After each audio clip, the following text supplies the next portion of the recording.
Hi, I'm Bob Tabor with LearnVisualStudio.net. When our app launches, it'll need to ascertain the current GPS position and then update the map control. And that could take a little bit of time. And we want to give the user some feedback, some visual feedback that all is fine, the application is still working. And so we're going to do that in this lesson. So here's the game plan. First of all, we're going to create a new progress indicator object and tell our system tray when it needs to display the progress indicator and when it needs to hide it. And then secondly, to accomplish that, I'm going to create a little helper method that'll show or hide our new progress indicator. So it's hard to visualize exactly what the system tray and the progress indicator look like in an app. So I use an example straight off of this web page on MSDN, and it helps me see what I'm working with here. Take a look at the little transparent purple system tray at the very top. You can see that I set the foreground color to yellow. So the system tray is that ever-present little bar at the very top. Sometimes it's hidden depending on what you're doing with your phone. But as you can see, the current time is part of the system tray. And if I were to click on the tray, you can see that the battery and the network strength is also part of the system tray as well. And so what you can do is create a progress indicator object and then give it to the system tray to use as the current progress indicator for our app. And then we can show and hide that progress indicator at will. So as you can see right now, I have a progress indicator going across the very top. It's those little red dots that keep appearing, that catch up with each other, and then they continue on. And so in our app, I'm going to use a progress bar to provide feedback initially when the app is determining its GPS position and then populating the map control.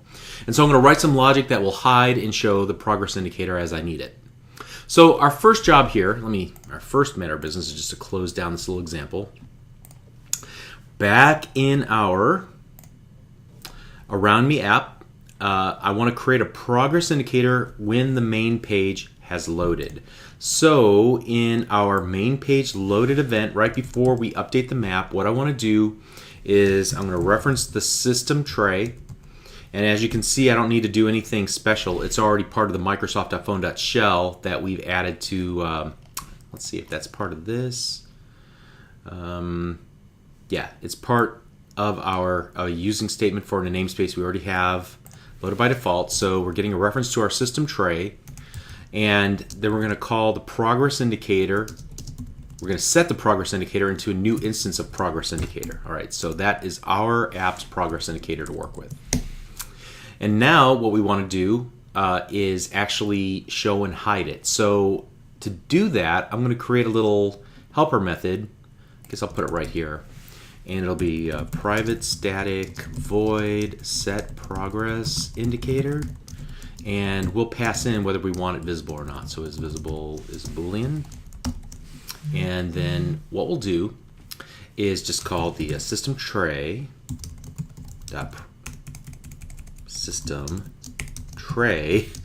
progress indicator is indeterminate. And is indeterminate means that it'll just keep going and going and going. It's not like a true progress indicator. We're at 30%, 40%, 50%, 100%, you're finished. So it is indeterminate. I'll go ahead and set that to whatever the value is. We usually probably could just leave that on to true all the time. It wouldn't hurt anything. And then the biggie is visible, and we'll set that as well. Okay, so now we can turn it on and off based on what we pass in. And now we just need to use this little helper method. So now that we have it, we're going to use it in our potentially long-running update map method. In fact, we're going to update the user on the progress by changing the text of the progress indicator throughout the various states of the update map method as well. So right here, we're going to set the progress indicator equal to true, so we're turning it on.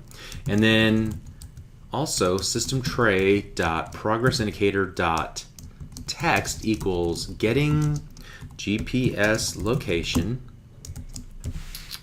And then after we've gotten the location, I'm going to go system tray dot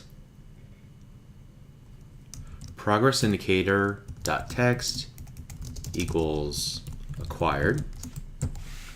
And then at the very end here, I'll go set progress indicator false. So we'll turn it off.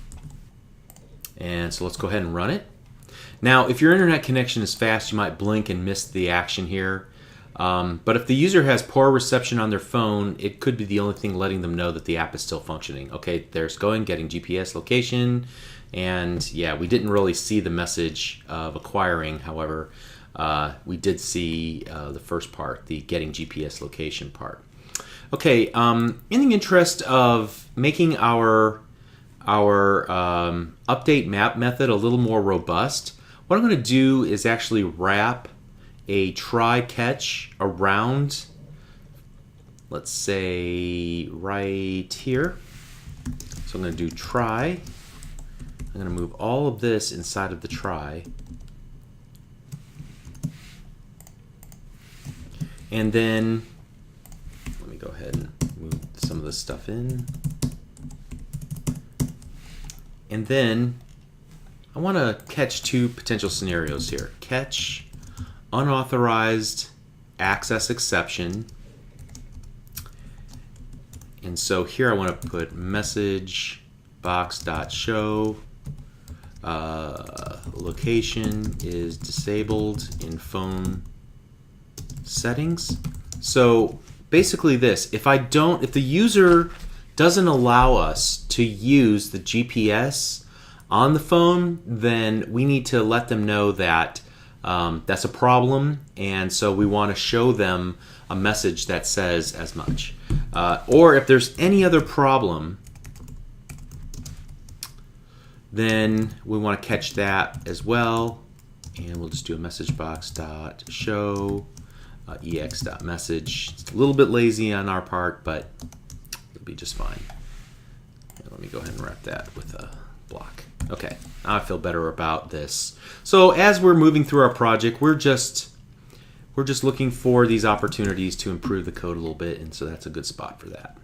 Okay, so just to recap, the big takeaway from this lesson is learning what the system tray is and how to pass it a progress bar that we can show and hide and change the text of to keep users informed about the progress of long-running operations in the app. All right, so we're going to continue on to the next lesson. We'll see you there. Thank you.